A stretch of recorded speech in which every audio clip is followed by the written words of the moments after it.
Shalom, shalom, geração do avivamento. Bom dia, bom dia, bom dia. Sejam todos bem-vindos para a honra e glória do nosso Senhor Jesus. Como está a expectativa do seu coração? Aleluia, sejam todos bem-vindos. Bendito é o nome do Senhor. Aleluia, glória a Deus. Toda honra e toda glória ao Senhor Jesus. Sejam todos bem-vindos. Aleluia. Shalom, shalom, shalom. Aleluia. Eu já declaro, profetizo um dia abençoado, um dia profético, um dia sobrenatural no nome do Senhor Jesus sobre a tua vida. Como que está a expectativa do seu coração no dia de hoje? Sejam todos bem-vindos. Números, capítulo de número 3. Se você puder, já vai abrindo. Amém? Glória a Deus. Vocês aceitam um chimarrãozinho? Hoje eu tô tomando um mate. Talvez aí na sua cidade você toma tererê, só um cafezinho, só um chá. Toda honra, toda glória ao Senhor. Shalom, shalom, Elzinha. Shalom, shalom para todos vocês. Um dia abençoado, um dia profético. Um dia sobrenatural. Amém? Glória a Deus. Bendito é o nome do Senhor. Toda honra, toda glória ao Senhor Jesus. Aleluia. Sejam todos bem-vindos. Obrigada, pastora Milena. Eu vou botar o seu aqui agora. Aleluia. Glória a Deus. Gente, a pregação do pastor Hernani é uma bênção, né? Eu amo. Amo. Já me edificou muito e me edifica ainda. Até mandei uma mensagem para ele falando, né, como eu sou grata pela vida dele. Pastor Hernani é demais, né? Gente, o que vocês acharam dos preletores esse ano? Todos abençoadíssimos, né? Todos maravilhosos. Agora, aumenta a expectativa de vocês para aquilo que Deus vai fazer. Para aquilo que Deus vai fazer. Aumenta a expectativa de vocês. Amém? Shalom, shalom, shalom. Já profetizo um dia abençoado. Um dia poderoso. Um dia sobrenatural. Aleluia. Eu acredito assim, né? Tem gente que fala assim, mas tu trouxe mais preletor de fora, né? Mas a gente trouxe, né? 2 preletores do Brasil, que é o apóstolo Joel, o Hernani. Mas quando a gente traz um preletor de fora, tem um alimento novo, que vocês não estão acostumados. Uma visão profética, né? Então eu acho que faz todo sentido, né? Vocês prestam até mais atenção numa palavra, certo? Então é sobrenatural. Glória a Deus. Gente, eu ainda estou em chamas, eu ainda estou... Meu corpo está muito debilitado ainda. Eu nunca recebi o que eu recebi nessa... Meu Deus, glória a Deus. Calma, gente, aguenta o coração de vocês. Hoje eu e o apóstolo vai sentar. Até ele não sabe disso, mas ele vai estar sabendo disso agora. Hoje eu vou sentar com ele, eu vou fazer a agenda, né? Preciso organizar nossa agenda desse semestre, que a gente tenha estabelecido algumas coisas.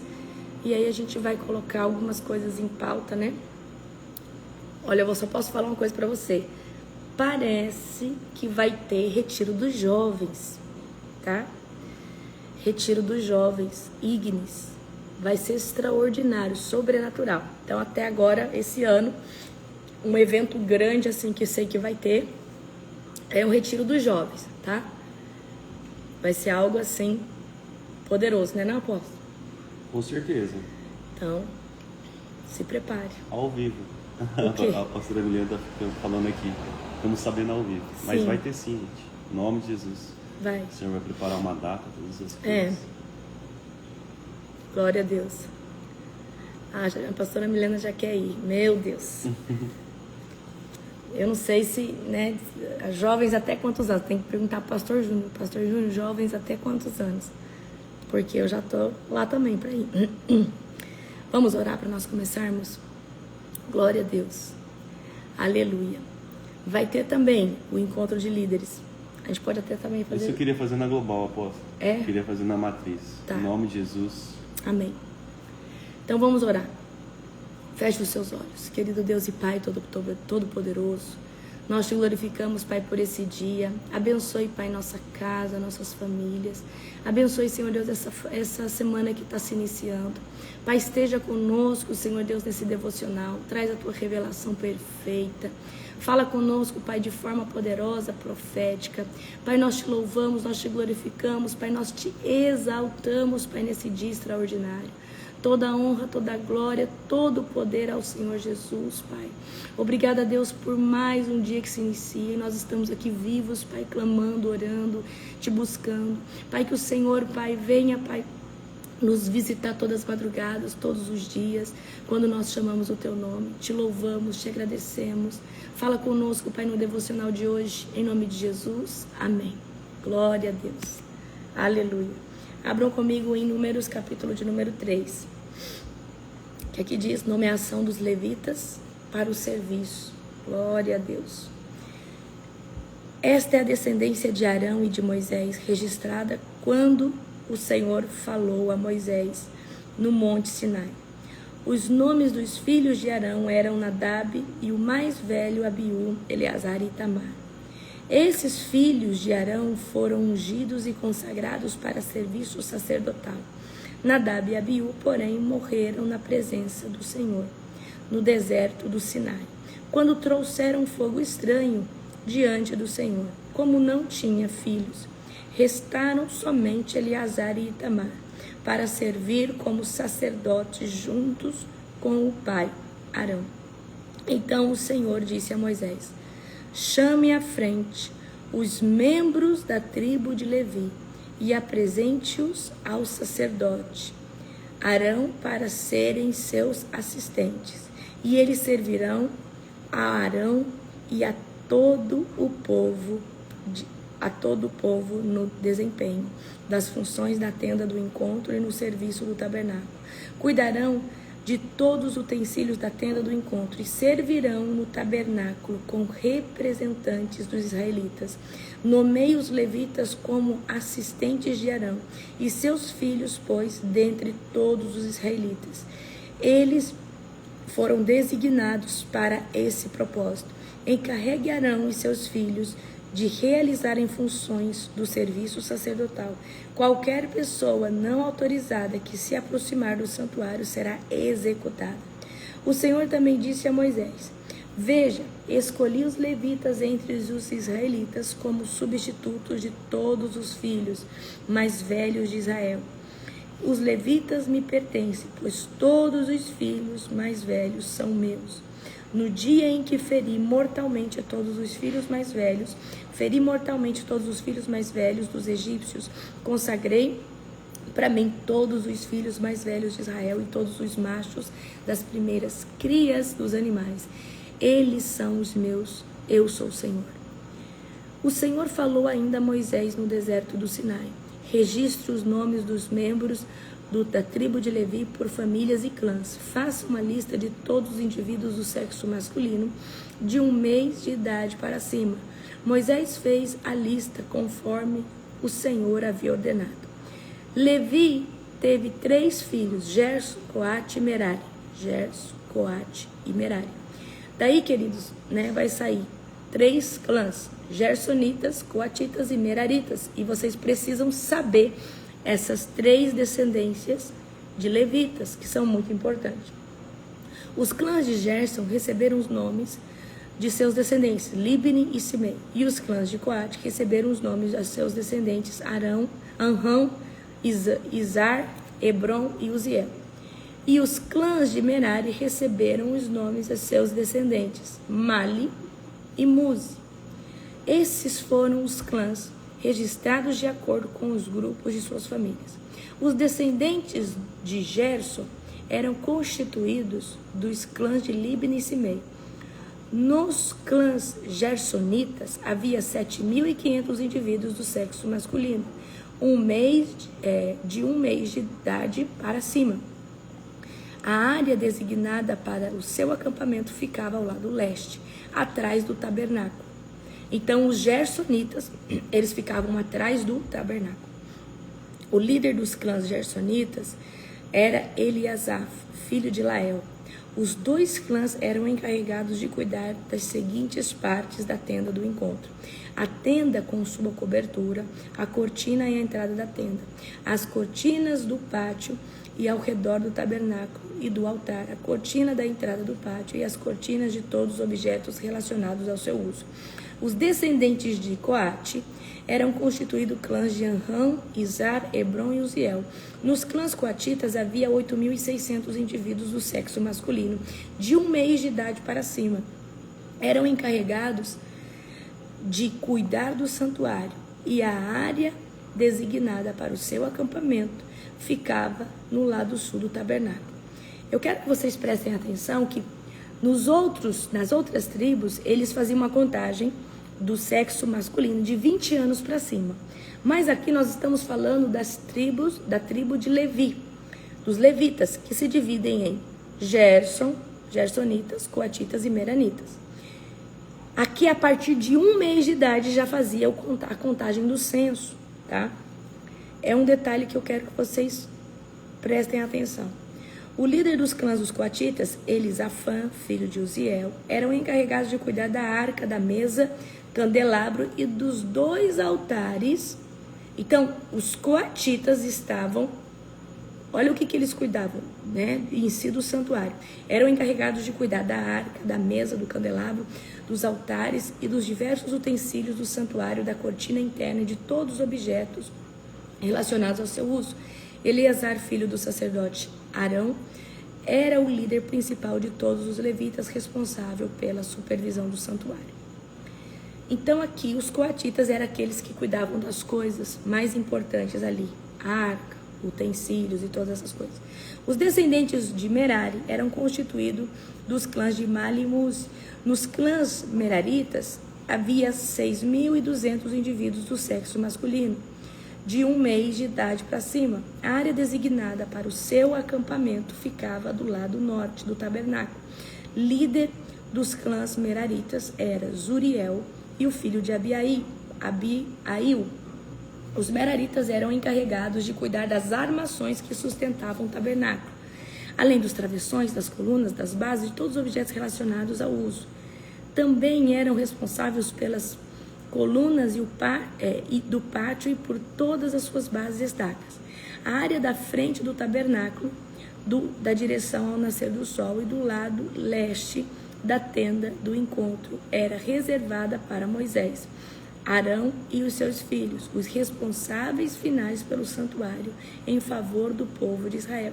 Qualquer um que não fosse sacerdote ou levita e se aproximasse do santuário seria executado. Aí a gente pode ver que os meraritas jamais cuidava da parte externa do pátio. Quando Moisés e Arão contaram os clãs levitas, conforme a ordem do Senhor, chegaram ao total de 22.000 indivíduos do sexo masculino, de 1 mês de idade para cima. Então o Senhor disse a Moisés: conte todos os filhos mais velhos que há em Israel, de 1 mês de idade para cima, e registre os nomes numa lista. Os levitas serão reservados para mim, como substitutos dos filhos mais velhos dos israelitas. Eu sou o Senhor.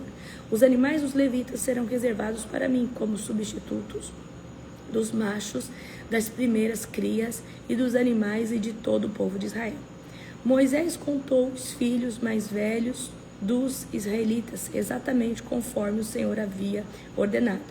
O número de filhos mais velhos de 1 mês de idade para cima foi de 22.273. O Senhor também disse a Moisés: tome os levitas como substitutos dos filhos mais velhos dos israelitas, e tome os animais dos levitas como substituto dos machos das primeiras crias dos animais e de todos os israelitas. Os levitas me pertencem, eu sou o Senhor. E o número de filhos mais velhos de Israel excede de 273 o número de levitas, para resgatar o excedente de filhos mais velhos. recolha 5 peças de prata para cada um deles, com base no ciclo do santuário, o equivalente a 12 gramas de cada peça. Entregue a prata a Arão e a seus filhos como resgate pelo excedente de filhos mais velhos. Moisés recolheu a prata para o resgate dos filhos mais velhos de Israel, que excediam o número de levitas, e arrecadou 1.365 peças de prata, como base do ciclo do santuário, em lugar dos filhos mais velhos de Israel. Moisés entregou a prata do resgate e Arão e seus filhos, conforme o Senhor havia ordenado. Amém? Então vamos lá, né? Então a gente está vendo aqui que cada tribo, na verdade, subtribo, né? Então dentro da tribo dos levitas, que foram os levitas, o que é a tribo dos levitas? É um povo que foi separado para o Senhor. Se nós estivéssemos nessa era falando sobre tribo, todo aquele que prega a palavra, a gente podia falar que era da tribo dos levitas. Todo aquele que está com a mão na massa na obra. Eu estou dando um exemplo para você. Então, dentro desse povo chamado levitas, teve 3 subclassificações aqui, né? A gente tem da tribo de Levi, porque Levi, que é o filho, tá? Ele tem Gerson, Coate e Merari. Desses 3 filhos vão sair 3 como subtribos, vamos dizer assim. Os gersonitas, os coatitas e os meranitas. Lembra que os levitas, eles não têm herança, tá? Então, qual que é a herança deles? O Senhor. Então, eles tinham a incumbência de cuidar de uma área ali da questão da tenda. E os coatitas é aqueles que estão cuidando mais, né, na parte interna da arca e de tudo isso. Então, isso aí é muito importante nós sabermos, tá? Vamos trazer isso aqui para o profético? Deus já designou cada pessoa para algo específico na presença dele. Então, por exemplo, talvez você fale assim: ah, mas Deus já te chamou, Deus já te qualificou, Deus já te deu um destino profético. Então, aqui a gente está vendo que os gersonitas já tinham o seu destino profético, os meraritas, né, os coatitas já tinham o seu destino profético. E aí eu vou pegar essa palavra aqui e vou perguntar para você: qual é o seu destino profético? O que arde no seu coração? Porque muitas vezes a gente fica, mas para o que Deus me chamou? Então, qual que era o chamado dos gersonitas? Os gersonitas, eles foram chamados para cuidar das coisas do Senhor num departamento ali da tenda do encontro, assim como os coatitas e os meranitas. Aí eu pergunto para você: qual que é o seu chamado? O seu chamado é aquilo que você sabe fazer, aquilo que você foi chamado para fazer. O seu propósito é a transformação das pessoas naquilo que Deus te designou para fazer. Então, lá na palavra de Jeremias fala que desde o ventre da mãe dele, Deus havia designado ele a profeta. Então, o chamado de Jeremias é profeta, né? O chamado. O propósito era trazer exortação, edificação e uma palavra de Deus, de esperança, né? Para essas pessoas. Então, gente, propósito e chamado são 2 coisas diferentes. Eu posso ter um chamado e não exercer meu propósito. Eu posso estar exercendo o meu propósito e não saber o meu chamado. Então, vamos pegar essa palavra aqui. Gersonitas, meraritas e os coatitas tinham um destino profético. Sabiam o chamado e o propósito para o qual eles foram criados e designados. Aí eu pergunto para você: qual que é o seu propósito? Para o que Deus te criou? Então a gente precisa ter muito bem estabelecido isso. Então, se eu perguntar assim para você: fulano, Beltrano, qual que é o seu chamado? Como você se vê? Isso é muito importante, a gente fazer esse exercício. Como você se vê? Como você vê? Qual que é o seu chamado? Como que você se enxerga? Conta para mim, qual que é o seu chamado? Apóstolo, eu sou um empresário. Talvez o seu chamado é esse. E aí você também exerce ser um homem de Deus. E aí Deus está transformando famílias através da sua empresa. Pode ser esse? Claro que pode. Porque, queridos, a gente também não pode levar para um âmbito de que todo mundo é profeta, apóstolo, mestre, evangelista. Tem pessoas que nasceram para serem médicos, nasceram somente para serem uma mulher de oração, uma mãe, né, uma intercessora da casa, de família, amém? Por que eu estou trazendo isso para você? Porque nós precisamos entender que, independente de onde Deus nos chamou, nós podemos ser um homem ou uma mulher de Deus. Mas Deus, muitas vezes, chama alguém em tempo integral para ser algo para Ele, um pastor, um apóstolo, um mestre, evangelista, certo? Então, qual que é o seu chamado? Se eu falar assim para você, qual que é o seu chamado? Você foi chamado para o quê? Isso é muito importante. Você foi chamado para o quê? O que arde no seu coração? Gente, o chamado, ele é maior que nós. Porque o chamado, você pode fugir dele, mas daqui a pouco você está nele. Porque você não consegue fugir da essência a qual Deus te predestinou. Você fala, não quero saber disso, daqui a pouco você está ali de novo, cuidando de gente, fazendo a mesma coisa. Você fala, gente, mas parece que eu só levo lapada e eu tô lá de novo, e de novo, e de novo, e de novo. Mas por quê? Porque é seu chamado. E aí, muitas vezes você está exercendo o seu propósito, mas nem sabe o seu chamado. E é muito importante você entender para o que Deus te criou. Qual que é o seu chamado? Olha só, exatamente, a Paula colocou a nossa identidade original. Aquilo pelo qual nós fomos chamados. É muito importante nós termos uma identidade bem estabelecida, porque senão nós vamos ficar em 2, 3, 4 pensamentos. Eu acredito, se eu falar assim, para o que? Profeta, intercessão, libertação. Então você foi chamado para ser o quê? Um homem e uma mulher de Deus representando, né, o reino de Deus sobre a terra, um profeta. Então nós precisamos saber, eu sou uma profetisa do Senhor, eu sou um homem de Deus, eu sou um intercessor, amém? Essa questão de tentar descobrir é muito boa, gente. E nós precisamos, quando nós não sabemos, fala, Senhor, para o que eu fui designado? Para o que eu fui designada? Senhor Deus, qual que é o meu chamado? Como que a gente sabe o chamado? O chamado, você tem prazer em fazer aquilo, tá? O nosso chamado, ele vai trazer para você prazer. Você vai fazer aquilo ali não vai ser um trabalho, aquilo ali vai ser algo que está em você. Quando você vê, você já está fazendo aquilo ali. Quando você vê, você já está cuidando das pessoas, amém? Certo? O reino de Deus, ele avança mais rápido quando nós entendemos o nosso chamado. E nós entendemos como agir no nosso propósito. Todo mundo, eu quero viver meu propósito, mas sem entender o chamado é difícil. Muita gente às vezes está cumprindo o propósito sem entender quem é, sem entender para o que foi criado, tá bom? Glória a Deus.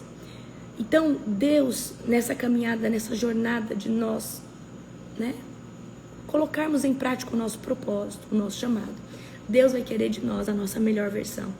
E para nós termos a nossa melhor versão, nós temos que ter identidade. E aí eu vou perguntar para você, você acha que você já está na sua identidade, a qual você foi chamado? Ou você ainda está cheio de cultura do mundo, ou cultura que Satanás colocou em você? Quando eu falo cultura, jeitos, comportamentos, hábitos. Então, por que é tão importante nós termos o autoconhecimento de nós mesmos? Quem eu sou? Por que eu estou agindo assim? Por que eu estou falando desse jeito? Por que quando alguém me pergunta algo nessa área eu fico ríspido? Nós precisamos pensar sobre o que nós pensamos. Para nós chegarmos ao por que eu sou assim? Por que eu reajo dessa forma? Amém? Então nós não podemos tratar hábitos ruins da nossa vida, coisas ruins da nossa vida como algo normal. Deus, por que eu tenho um bloqueio com essa pessoa na minha família? Por que, Senhor Deus, eu não consigo? A gente precisa se entender. E muitas vezes, queridos, por não fazer essas perguntas, as nossas travas ou as nossas limitações, às vezes é algo espiritual, tá? É algo totalmente espiritual. Você vai perceber que quando você se torna uma pessoa que está na brecha, você se santificou, talvez o fato, às vezes, de você não simpatizar com uma pessoa não tem nada a ver com a alma dela, mas com aquilo que está na vida dela. Talvez você está com uma certa rejeição, mas não é uma rejeição natural. É uma rejeição espiritual por causa do que tem na pessoa, certo? É igual a pessoa que às vezes está cheia de demônio, odeia você. Não é algo natural, é algo espiritual, porque ela sabe que você pode ser a ponte para conectar ela a Deus. E aí Satanás vai fazer com que essa pessoa te odeie de todas as formas. Amém? Certo? Então a gente vê que Deus sempre está separando o seu povo. Gente, olha que organização que Deus fez, 12 tribos, né? A 13ª tribo era a tribo o quê? Era a tribo de Levi, que era uma tribo que foi encarregada de cuidar das coisas do Senhor. Moisés e Arão, o líder e os, vamos dizer assim, o vice-líder ou sublíder. Então, né, depois tinha os outros líderes. Então Deus sempre fez tudo de forma muito organizada, de forma muito excelente. Então, o que nós vamos pegar para nós nesse dia de hoje? Que Deus, Ele precisa de nós para nós cumprirmos o nosso propósito. Mas se nós não sabermos para o que nós fomos criados, se nós não entendermos a nossa identidade, se nós não entendermos para o que fomos chamados, como nós vamos executar? Hoje eu sei que o meu propósito se manifesta e alcança milhares de vidas, transforma milhares de vidas. E contra fruto, querido, não tem argumento nenhum. Pode falar o que for de você, mas se tem pessoas sendo transformadas pela sua vida, existe uma árvore que está frutificando. Agora, mais interessante é você saber qual é a qualidade do fruto que você dá, qual é a espécie do fruto que você dá. Porque entender sobre o chamado, peraí, eu sou uma árvore frondosa que dá maçã. Então você sabe que você é uma macieira. Então seu chamado é ser macieira. O seu propósito é gerar as maçãs. Amém? Vocês conseguem entender isso? Porque talvez você está dando fruto, mas você não sabe que tipo de árvore você é. Em que área Deus te usa. Por isso que nós precisamos entender para o que nós fomos feitos e para o que nós fomos chamados. Amém? A unção que Deus coloca sobre nós, ela é extremamente importante, porque a unção vai potencializar chamado e vai expandir o propósito. Então, anota aí. A unção vai potencializar o seu chamado e vai expandir o seu propósito, tá? A unção é um fertilizante de Deus. Então, se eu pudesse falar para você o que é unção, a unção é quando uma pessoa recebe um empoderamento do Espírito Santo para operar o poder de Deus, para operar algo da parte de Deus. É uma capacitação sobrenatural.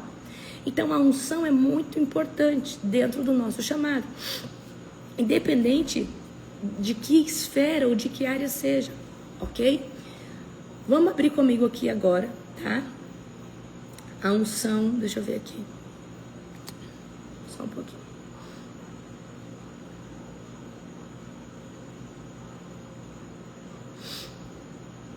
Então a unção potencializa nosso chamado e expande o nosso propósito. Então, por exemplo, só para vocês te dar um exemplo. Eu me sinto uma libertadora nata. Me sinto que Deus me usa na libertação. Mas no começo, eu libertava um por um. Hoje eu ministro libertação e toda uma plenária ao mesmo tempo em demonia. Ou seja, nós conseguimos tirar pessoas de cativeiros através do sangue poderoso de Jesus. Por causa do quê? Da unção. A unção expandiu a estrutura do meu chamado. Ou seja, o meu chamado potencializou. Deus me deu visão e dimensão. E aí a unção ampliou. Então, antes eu tinha que ministrar um por um. Agora eu posso ministrar todos de uma vez. E as pessoas vão sendo libertas. Amém? Pegou a visão ou não? A unção, ela potencializa o nosso chamado e ela expande o nosso propósito. Expande como? Antes você ministrava e alcançava um tanto de pessoas. Agora você ministra e alcança mais e mais e mais e mais e mais pessoas. Então a unção, ela é muito preciosa, tá? Abram comigo em Salmo 133. Salmo 133. Salmo 133. Verso de número 1 e 2. Gente, eu tô numa tosse. Salmo 133. Como é bom e agradável quando os irmãos vivem em união, pois a união é preciosa como o óleo da unção. que era derramado sobre a cabeça de Arão, e descia sobre a sua barba, até a bainha das suas vestes, e revigorava como o orvalho do monte Hermon, que desce sobre os montes de Sião, e ali o Senhor pronuncia sua bênção, e dá vida para sempre, tá?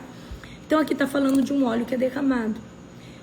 Mesmo você não tendo um óleo físico derramado, a unção de Deus é como um óleo derramado no âmbito espiritual também. Então Deus, ele vai derramar o quê? Uma capacitação sobrenatural na sua vida para você agir dentro do seu chamado de forma mais expansiva, alcançando assim o seu propósito. Então, por que é tão importante nós termos unção para potencializar o chamado? Porque a unção, além de nos dar capacidade sobrenatural de operar algo da parte de Deus, a unção nos traz visão. A unção nos traz uma nova realidade de dimensão. Então, vamos supor que você é usado hoje numa limitação, aí você recebeu mais unção. Quanto mais unção, mais ousadia, mais expansão, mais grande você vê que você pode propagar o seu propósito ou alcançar o seu propósito. Ainda que você não entenda como, de que forma, quanto mais unção, e mais unção quanto mais capacitação da parte do Senhor, quanto mais dependência do Senhor você tiver, maior é o alcance do seu propósito. Então, para o nosso chamado, a unção é muito importante. E nos dias de hoje, a nossa pregação, ela precisa ser acompanhada do poder de Deus. Sim, queridos, porque nós lemos sobre um evangelho de poder, de sinais, de milagres e maravilhas, sim ou não? Nós lemos sobre coisas que Deus fez e Ele continua fazendo. Agora, imagina quando nós pregamos e Deus faz. Isso traz um impacto muito mais sobrenatural do que só nós lermos que Deus cura e nós não orarmos por cura. Amém? E eu quero hoje entregar para vocês uma chave sobrenatural que muitas vezes vocês não usam porque vocês estão esperando a validação de alguém. Vocês estão esperando a validação de um pastor. Vocês estão esperando talvez a minha validação. E não sou eu que dou ela para vocês, mas a ousadia de vocês e a confiança é em Deus. Eu sou apenas uma ajudadora aqui na terra, que sou usada por Cristo, mas eu quero que você saiba que para nós rompermos no sobrenatural, basta um pouco de ousadia. Então, o nosso chamado precisa de unção? Sim. O nosso propósito precisa de unção? Sim. E quanto mais unção nós temos, mais ousadia nós temos, mais amplitude nós temos, mais crescimento nós temos. Então, nós precisamos, porque o que é unção? É a presença de Deus, é o poder de Deus e a glória de Deus se manifestando. Dentro da unção, há mais o poder de Deus, é uma capacitação, mais o poder de Deus se manifestando. A glória e a presença também, sim. Pode se perder a presença, tá? A glória e a pessoa se manter somente com o poder. Deus não tira o dom em si que Ele deu a alguma pessoa, mas essa pessoa já não tem mais o quê? Intimidade com Deus. Então o dom ou o poder que Deus confiou a essa pessoa, ele fica limitado, atrofiado, ele é usado somente até aquilo ali. Porque para Deus aumentar aquilo que Ele nos deu, nós precisamos estar nele. Eu vou te dar um exemplo aqui. Balaão é considerado um falso profeta, mas ele tinha um dom genuíno? Sim. Então eu não estou falando que o dom dele é falso, mas ele tinha um dom de profetizar dado por Deus, porque foi Deus que deu, mas ele usou o que ele tinha para se corromper. Então ele era um profeta corrupto. Ele não tinha uma aliança com o Senhor, por isso que ele era considerado um falso profeta, certo? Então, existe sim homens e mulheres que se afastam de Deus, continuam profetizando, só que existe um perigo muito grande, porque essa pessoa já não tem mais aliança com Deus, já não tem uma vida de submissão. A glória saiu, a presença saiu, aí ficou só o poder. E isso é muito perigoso. E é nesse lugar que entra o fogo estranho. Porque a pessoa está usando um poder de Deus que Deus concedeu, mas debaixo de uma motivação das trevas, de uma motivação da sua própria carne, geralmente instigada por Satanás. Vocês conseguem entender isso? O que nós fazer para não perder a unção genuína? Não podemos sair debaixo da submissão. Gente, nós precisamos continuar obedecendo, continuar se sacrificando, continuar santificando. E exatamente, a santidade vai nos proteger. E santidade é um estilo de vida. Santidade é o que você escolhe, é o que você faz, é o que você fala, é o que você faz todo o tempo e todos os dias. Santidade é isso, tá? Santidade é isso. Santidade é a comunhão que você tem com o Senhor todo dia.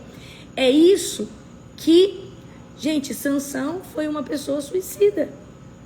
Se você for olhar, né? Sansão, ele se suicidou. Se você for pensar, ele sabia que ao derrubar as muralhas, né? Então, olha só, a presença de Deus veio sobre ele na última hora. E ele derrubou ali, né, as muretas do local e caiu, né, e matou ele e matou todo mundo.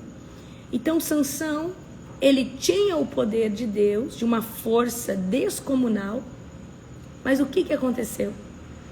Ele, pela perversidade sexual, ele caiu.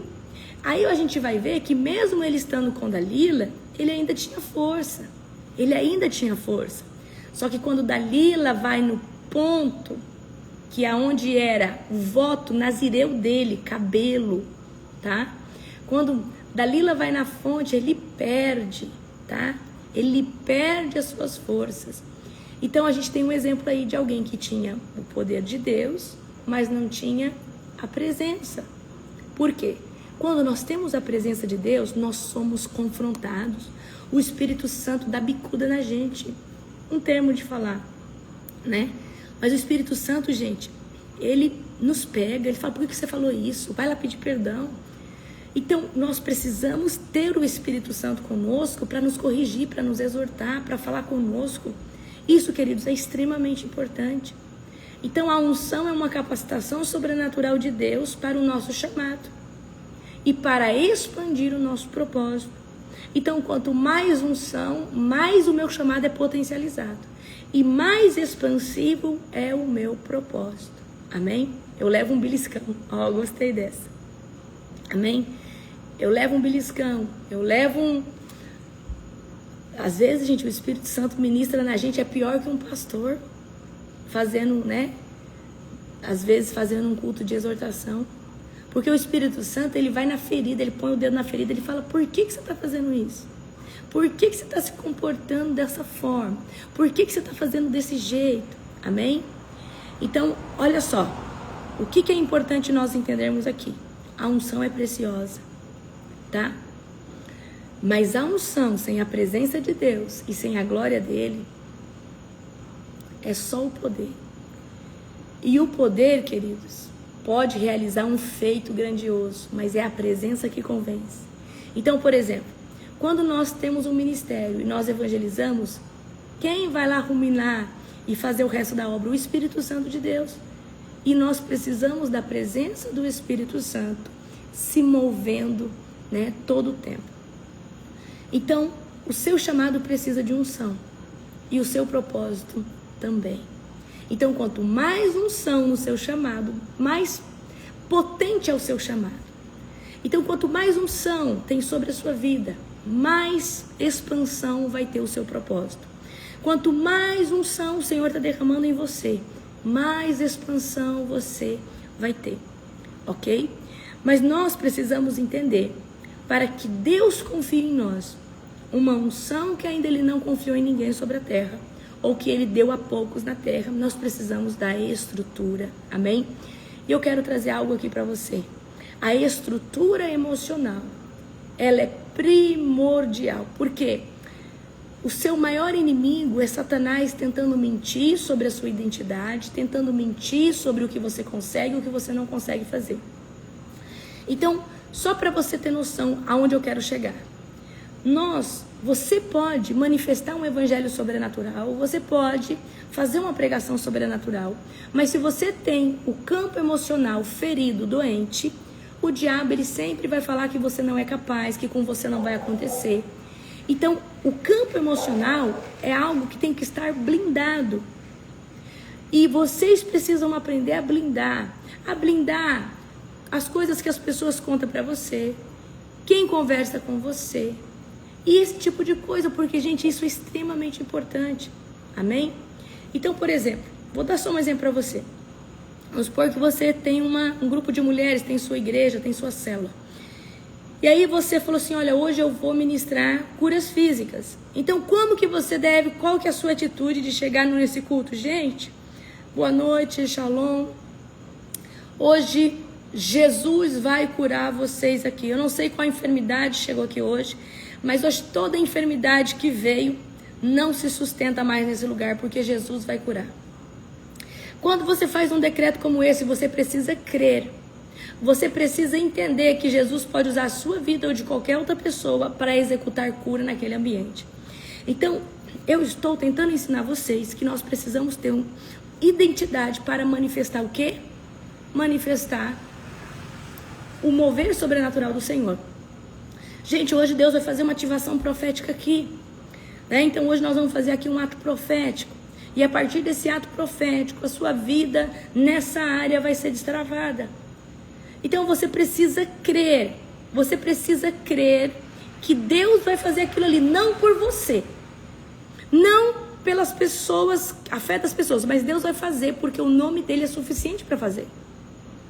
Mas nós precisamos crer que ele vai fazer e que aquilo ali vai acontecer.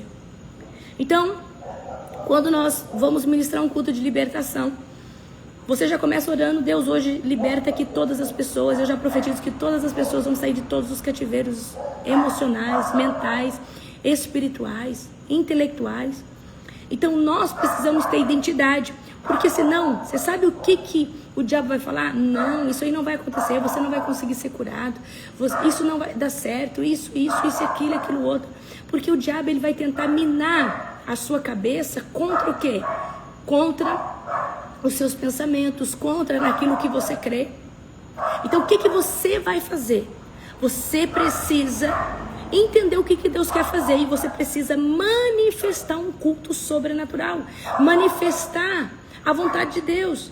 Então às vezes não é nem um culto, é uma oração. Você pode falar assim, olha aqui, irmão, Jesus já usou a minha vida para curar muitas pessoas, e se Jesus não usou a sua vida ainda para curar ninguém, você pode contar um testemunho de alguém que foi curado, e você fala, eu creio que Jesus já te curou, eu creio que Jesus já está fazendo sobre a sua vida, sobre a sua casa, sobre a sua família, e quando eu orar, eu creio que o poder de Deus vai tocar em você de uma forma sobrenatural. Gente, não é nem achei que não, é um cachorro, acho que é um cachorro da rua. Acho que é um cachorro da rua que tá, ou algum demônio que tá atormentando o cachorro, né, amor? É o dono da casa. É o guri, é o cachorro da Helena. Que a Helena não cuida na casa dela, a Helena cuida na casa da minha mãe, né? Então, como que nós podemos manifestar um culto sobrenatural? Quando nós falamos e quando nós cremos naquilo. Irmão, você crê que você pode ser batizado agora com o Espírito Santo? Então fala do Espírito Santo e ministra. Queridos, eu quero que vocês entendam, Deus está sempre pronto, é você que não está. E nós jejuamos exatamente para nos sentir pronto. Porque quanto mais nós jejuamos, mais a nossa carne morre, a nossa racionalidade morre, e mais a nossa fé cresce. Então, Deus ele está sempre pronto para fazer, eu quero que você entenda isso. É nós que muitas vezes não temos a fé, ou achamos que não estamos capacitados. Então, o que eu quero eu quero trazer para você atalho. Atalho no quê? Peraí, se Deus está sempre pronto, eu preciso confiar somente nele. E eu preciso crer na palavra dele e no que ele faz. O problema é que a gente acha que precisa estar pronto para Deus fazer alguma coisa. Eu acredito que nós precisamos crer. Então você precisa olhar para Jesus e falar, Jesus, eu não estou olhando nem em mim, porque em mim eu sei que eu não sou nada, mas olhando para você, eu sei quem o Senhor é. Então, por que eu estou falando de identidade e do campo emocional? Porque o diabo, ele vai tentar sempre falar, mas não vai acontecer. E, gente, quando não acontecer, eu quero que você fique bem com você mesmo. Porque talvez realmente não era para acontecer naquele momento. Mas quando acontecer, eu quero que você celebre e que você memorize esse momento. Por quê? Porque talvez Deus vai provar sua fé 1, 2, 3, 4 vezes. Então, O que é necessário para que algo sobrenatural aconteça? Apenas um crer. Porque Deus está sempre pronto. Deus está sempre pronto para operar um milagre, para fazer alguma coisa. É nós que sempre estamos duvidando. Sempre estamos falando, mas será que Deus vai fazer? Será que Deus vai batizar com o Espírito Santo? Será que Deus vai curar? Ele está pronto, é nós que precisamos do quê? Crer de todo o coração. Crer de todo o coração que o Senhor vai fazer. Então nós podemos manifestar o sobrenatural. Como? Falando. Mas nós precisamos ter convicção do que nós estamos falando. Eu não posso falar, olha, Jesus hoje vai batizar com o Espírito Santo. Nós precisamos falar com autoridade. Eu já sinto o Espírito Santo tocando em pessoas aqui dentro hoje, batizando pessoas com ele. Jesus está batizando hoje, vai batizar pessoas hoje com o Espírito Santo aqui. Vai ter batismo com fogo, vai ter um batismo com o amor de Deus. Vocês vão ser cheios hoje, amém? Então você precisa, gente, a atmosfera, ela é muito importante. Então, às vezes, vou só dar um exemplo para você. Você chegou ali alguém. Eu só vou trazer algo para você aqui. As pessoas já me conhecem, já sabem infinitos testemunhos de onde Deus me curou, sinais e maravilhas. Então, quando a pessoa vem até mim, ela já está numa expectativa, na fé ali. Porque ela me conhece, ela já sabe, já me viu, Deus me viu, ou eu tenho resultado. É um âmbito. Então, a pessoa já vem com a fé dela lá em cima, crendo na pessoa que é usada por Deus. Ok, é um nível. Mas vamos supor que a pessoa não te conhece, não sabe que você é uma mulher de Deus, não sabe que você é um homem de Deus, não sabe. É interessante você já chegar orando? Não. É interessante você falar do amor de Deus. E aí, se você sabe que essa pessoa precisa de uma cura, conta para ela um testemunho de cura. Ou lê uma passagem na Bíblia onde Jesus está curando. Nós precisamos, antes, elevar o nível de fé dessa pessoa. Sabe? Porque às vezes, querida, essa pessoa não tem fé, ela não é evangelizada, ela aceitou Jesus, mas ela não tem comunhão com Cristo. Então, às vezes, você precisa medir a temperatura de fé na pessoa. E às vezes, você tem a fé, mas a pessoa não tem. Então, o que você vai? Mede a temperatura. E aí a gente sabe a hora. A gente sabe quando a pessoa abriu o coração para receber. E a gente sabe quando a pessoa está com o coração fechado para receber. Então, o que eu estou tentando ensinar vocês? A palavra de Deus, ela é suficiente. Você pode... Apóstolo, mas eu não sei nenhum testemunho. Então, vai assistir testemunho para você saber pelo menos uns 3 testemunhos de cura. Uns 3 testemunhos de libertação. Você precisa. Porque aí, essa pessoa, ela precisa aumentar o nível dela de fé e desejar aquilo. Queridos, a gente pode até oferecer uma oração, mas a pessoa, ela tem que desejar essa oração. Ela tem que querer essa oração. Isso é extremamente importante. Amém? Deixa eu te contar um princípio aqui. Existe um princípio de que Elias, ele pergunta para Eliseu, o que você quer que eu te faça? Que favor você quer que eu faça para você? E aí Eliseu vai falar, eu quero do Espírito que está em você dobrado. É nós que pedimos. A unção é nós que pedimos. Nós precisamos desejar. Assim como a cura, assim como um milagre, assim como uma intervenção de Deus, assim como qualquer coisa. Queridos, saiam do lugar de vitimismo e para de achar que a pessoa tem que te encontrar. Você, lembra da mulher do fluxo de sangue? Ela correu, ela foi, ela se esbarrou e ela pegou na hora do manto de Jesus. Ela foi atrás, pá, pegou. E ela conseguiu tomar posse de uma cura pela fé que ela tinha em só tocar no manto de Cristo. Por que eu estou falando isso para vocês? Porque nós precisamos desejar ardentemente algo da parte do Senhor. Tá? Eu creio que existem atmosferas que você não precisa pedir, mas a atmosfera é de glória. Ela está fazendo, se manifestando, operando. E aí a pessoa que está ali, ela já está ali porque ela crê. E ela é curada muitas vezes até sem pedir, né? Eu lembro que eu fui curada da rinite num ambiente de cura e ninguém orou por mim, ó, seja curada da rinite. Mas eu fui curada da rinite. Amém? Num ambiente de glória, num ambiente de cura, numa atmosfera. Então, como que nós vamos dar um passo ao sobrenatural? Nós vamos dar um passo ao sobrenatural uma vez que nós cremos naquilo que nós estamos falando. Então, se você não crê naquilo que você está pregando, o que você precisa fazer? Você precisa começar a frequentar ambientes que estão acontecendo curas, sinais e maravilhas, para você começar a crer. Ou você precisa começar a escutar testemunhos e jejuar para que a sua racionalidade morra. Então, como que eu e você manifesta o sobrenatural? Nós manifestamos o sobrenatural quando nós falamos. Quando nós começamos a decretar. Eu fui curada do hipotiroidismo no Reset. Glória a Deus. Amém? Então nós, olha só, quando começou o Reset, o que eu falei? Eu falei, gente, no Reset vocês vão ser curados de qualquer tipo de doença. Então eu já trouxe a atmosfera do sobrenatural, em que Deus se manifestaria de todas as formas, de todos os jeitos, uma vez que vocês se submetessem àquele processo.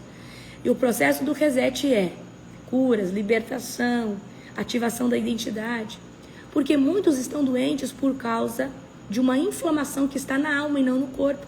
E por ter essa inflamação da alma, o corpo, ele inflamou também.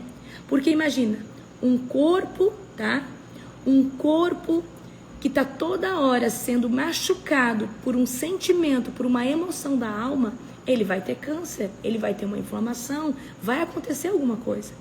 Mas tudo que é curado no âmbito da alma é resetado também no âmbito do corpo, tá?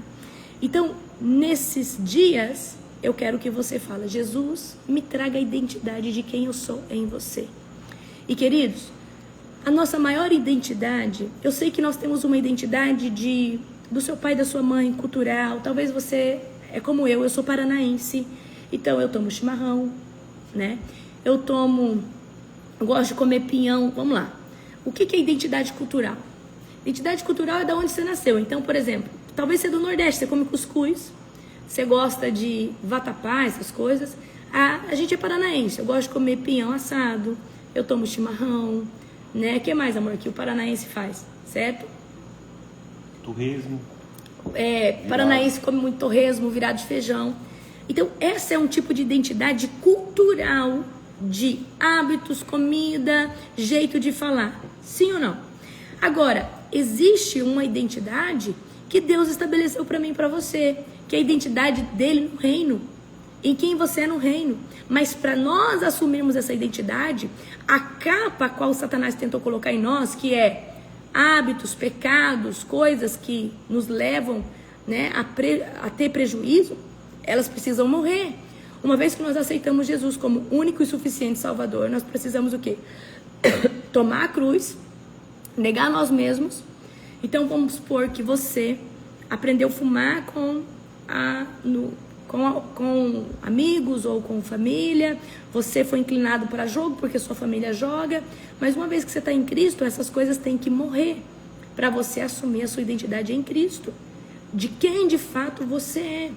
Porque, queridos, o diabo ele vai tentar desde o momento que a gente nasce estabelecer coisas em nós para nos prejudicar lá na frente, amém? Então, o que eu quero trazer para vocês?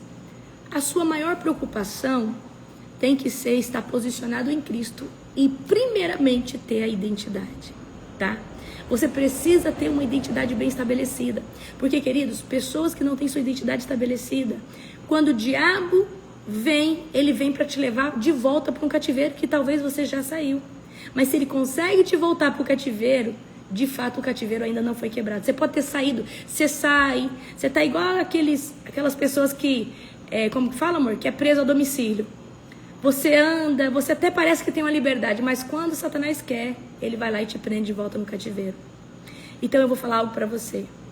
Você precisa ser duro com você mesmo e falar, hoje eu saio desse vitimismo, hoje eu saio dessa autocomiseração, eu saio dessa incredulidade, eu saio dessa inconstância. E para nós começarmos a ter identidade, nós precisamos começar a ter tudo aquilo que é o contrário da falta da identidade. Então, inconstância. Então você tem que começar a ter o quê? Disciplina, constância, organização.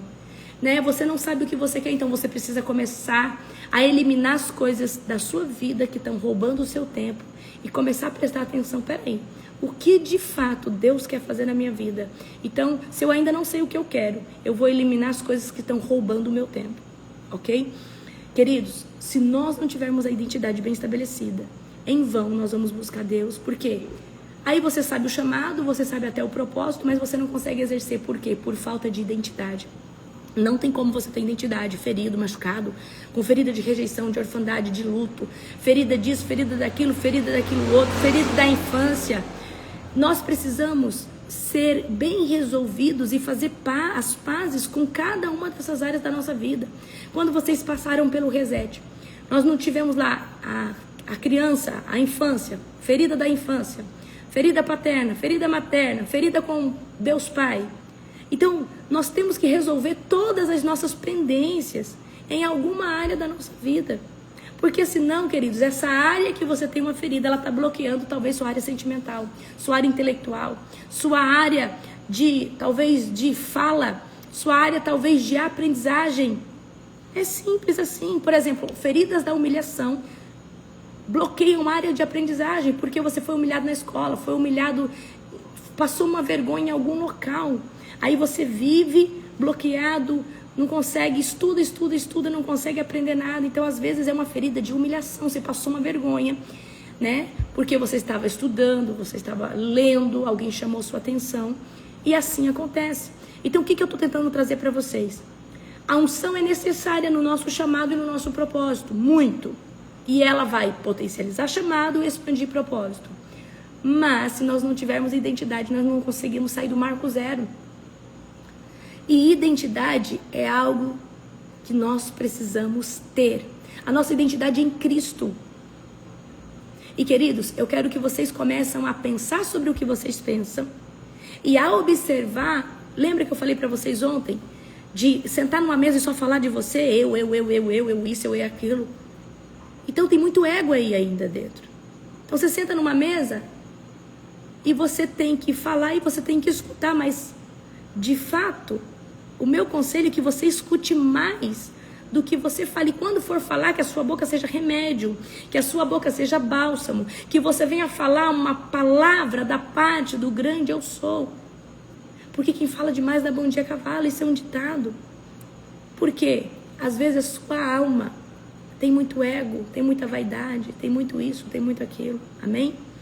Então, eu quero que você hoje comece a perceber a sua evolução na identidade. Fala assim, olha, vamos ver se você cresceu?